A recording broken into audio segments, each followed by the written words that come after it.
Hey y'all, my name is Priscilla and welcome back to my channel. So today I have a very exciting list. You all know why I'm here. You know the time of the year. And I am super excited to share with you my favorites from 2018. I read a lot of great books in 2018. I read 113, and out of those, I had 13 five-star reads. So this list was by no means easy to narrow down. But I think I did it, and I think I did it in a way that I'm mostly happy with, because I had a lot of ideas of how to break this down. I just went ahead and simplified it and went with my same format as last year, which is a top 5 and an honorable mention. But anyway, let's just go ahead and get on to the gushing. So the first book I want to talk about is my honorable mention. It is the only 4-star read in this video, and that is going to be Itza by Rios de la Luz. I've talked about this on my channel a number of times, and I honestly wasn't sure if I was going to include it, but I went ahead and decided I had to include it here. But as you know, this was the group read for the Latinx-a-thon, and I'm really happy we chose it because obviously it's a favorite. This is a debut novella from a queer Mexican-American author, and it's about mostly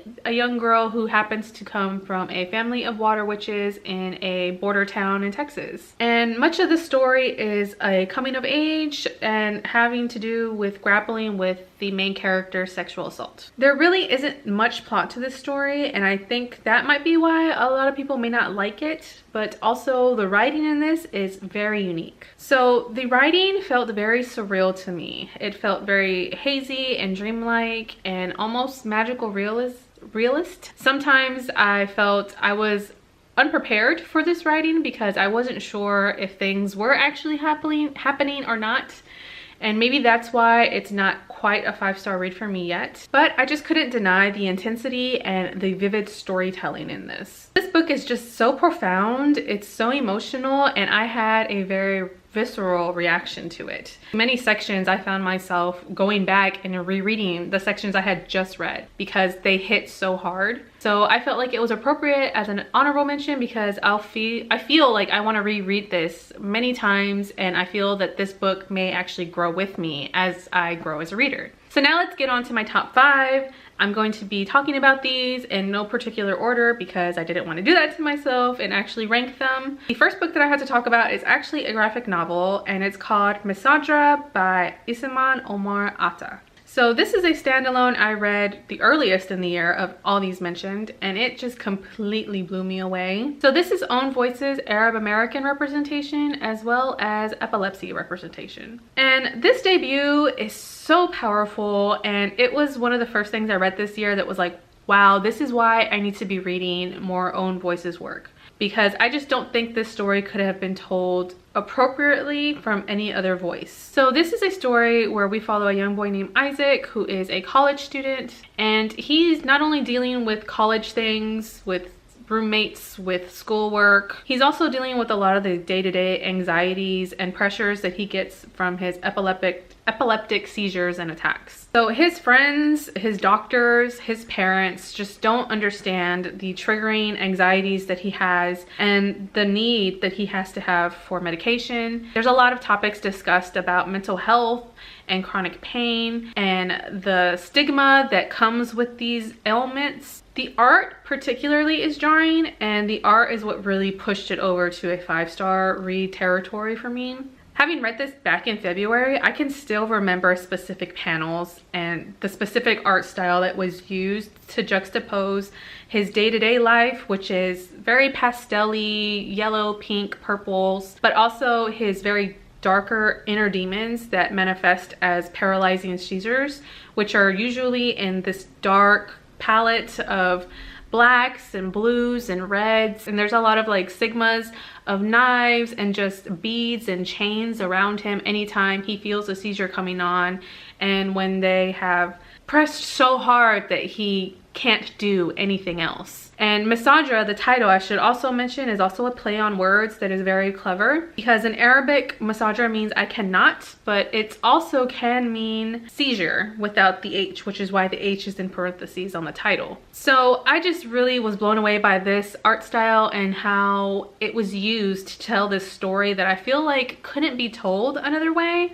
as powerfully as it is told here. So I highly recommend this graphic novel to people that like comics and graphic novels. Okay, so my next pick will probably be no surprise because I've seen this on a number of favorites lists, and that's definitely going to be The Poet X by Elizabeth Acevedo. This I don't think needs any introduction, but in case you haven't somehow heard of this, this is a YA debut from a Dominican American author, its own voices, and it's in verse, and it's amazing, powerful. I recommend it to everyone, but especially for young people and for young women of color. This was probably the easiest 5-star rating that I gave to a book all year long. I remember reading this and being so overwhelmed in the best way possible. I listened to it on audio. Elizabeth Acevedo is an award-winning slam poet. She deserves all the awards and attention this book is getting because I don't know. How do you put into words how wonderful this is? So at the heart of the story, this is a coming-of-age story about Xiomara Bautista, who is from Harlem.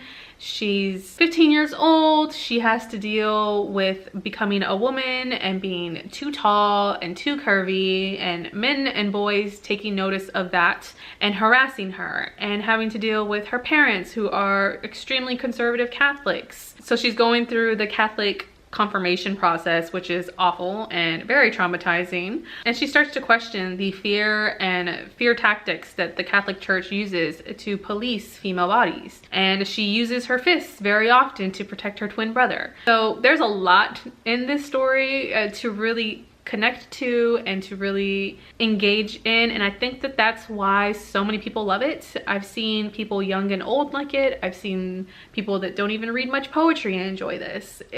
It's just that book. It's got that it factor. So this book is really intense. It's really poignant. It's really powerful. To this day, I still think about the poem with her mother where she's telling her, pero tú no eres fácil. Yes, her mom is an awful parent, because why the hell would you tell your daughter that? That's the voice that most women of color hear as they're growing up as women.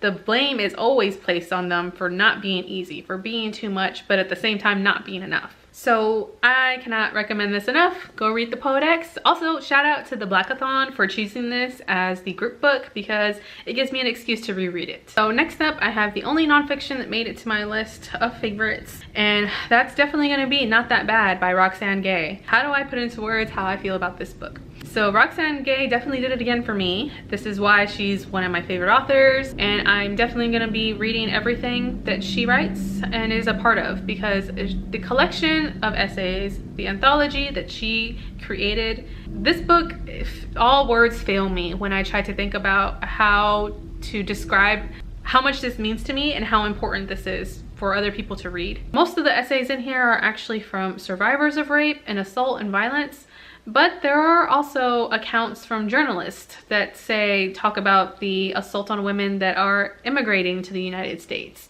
Or there's another of the harassment that a woman faces when there's a streaker on the loose. And just how rape culture is constantly perpetuated in our world by things that you may think in the moment may be insignificant, but that matter.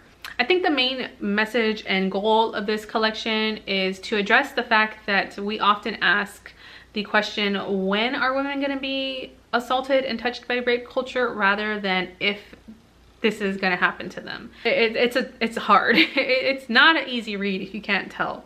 It's very triggering. There are discussions of date rape and rape of children, and the healing process and the various stages of healing that these people that are going through at the time of their essays.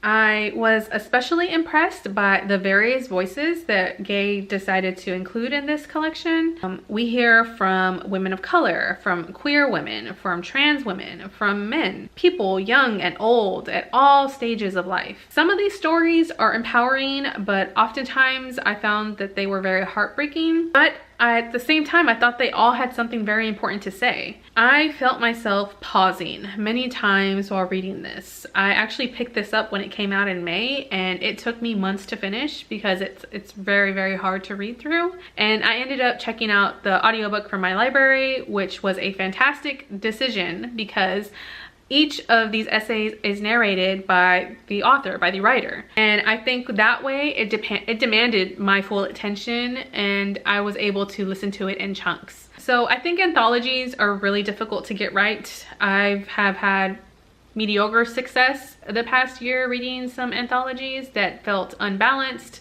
that had some essays that were definitely much better than others. But I think the reason why this worked so well for me was because the writing felt very similar to Roxane Gay's works, and they all flowed very well together. So I would definitely recommend this if you have read Roxane Gay's Hunger, or maybe her short story collection Difficult Women, because it feels very much in the same vein of those books. Okay, so my next book is probably going to be no surprise if you've been on my channel recently, seen some of my other book reviews and book tags, because I've mentioned it a few times recently, and that is going to be The Air You Breathe by Francis de Pontes Pebles. So this is a beautifully written epic historical fiction from an Own Voices Brazilian author, and it features a main character who is bisexual. At the core of this story, this is a tumultuous look at a fierce female relationship between two Brazilian sambistas. And it's about their struggles against all odds to be successful, and how they become successful, and then how they fizzle out. And we follow this main character's entire life. And after reading this, I felt like I had watched an entire documentary series about this main character's life, because the lush writing is just so captivating. It's so intoxicating. Each section starts with an original samba song. I loved it so much. I highly recommend that you go pick this up. I did a full book review of this, so I don't want to talk about this too much because I still have another book to talk about. And that brings us to my last book to talk about, and this is a book I haven't talked about on my channel yet, so I'm really excited. And that is going to be a work of poetry called Don't Call Us Dead by Dana Smith. This is the best poetry I've read all year. This is the reason why I'm glad I waited to put together my favorites list